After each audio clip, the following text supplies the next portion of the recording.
এইখানে দেখতেছেন একটা মাছ শুকনায় চলে আসছে, মানে কম পানিতে চলে আসছে।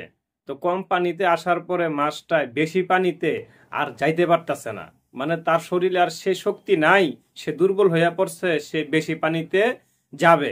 কিন্তু ওইখানে দুই তিনটা পাখি ছিল, তারা কিন্তু ওই মাছটারে খাইতে পারতো। তারা ওই মাছটারে না খাইয়া কি করলো, অবশেষে সেই মাছটাকে বেশি পানিতে নিয়ে ছাইরা দিয়ে আসলো। প্রথমে ছোট একটা পাখি ছিল, তারপরে একটা কাক ছিল, ঠিক আছে। কাকটা একটু মাছটাকে ভাও করে দিল, অবশেষে একটা বক, সাদা বক আইসা ওই মাছটাকে বেশি পানিতে নিয়ে ছেড়ে দিল। বকটা কিন্তু মাছটারে খাইতে পারতো, কিন্তু মাছটারে খাইলো না। সে জানে সে দুর্বল হইয়া পড়ছে, ঠিক আছে, সে এখন নিরুপায়, অসহায়, তাকে খেয়ে আমার লাভ নাই, ঠিক আছে।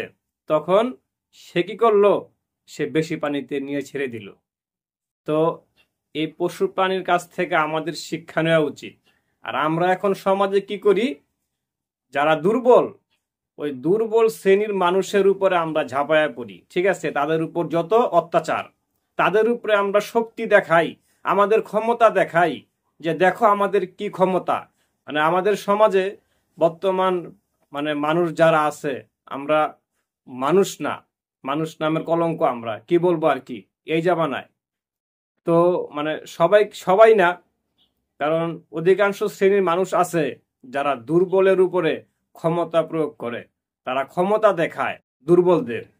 এই পশু প্রাণীর কাছ থেকে আপনাদের শিক্ষা নেওয়া উচিত। আজ আমাদের মানবতা কোথায় এসে দাঁড়াইছে দেখুন।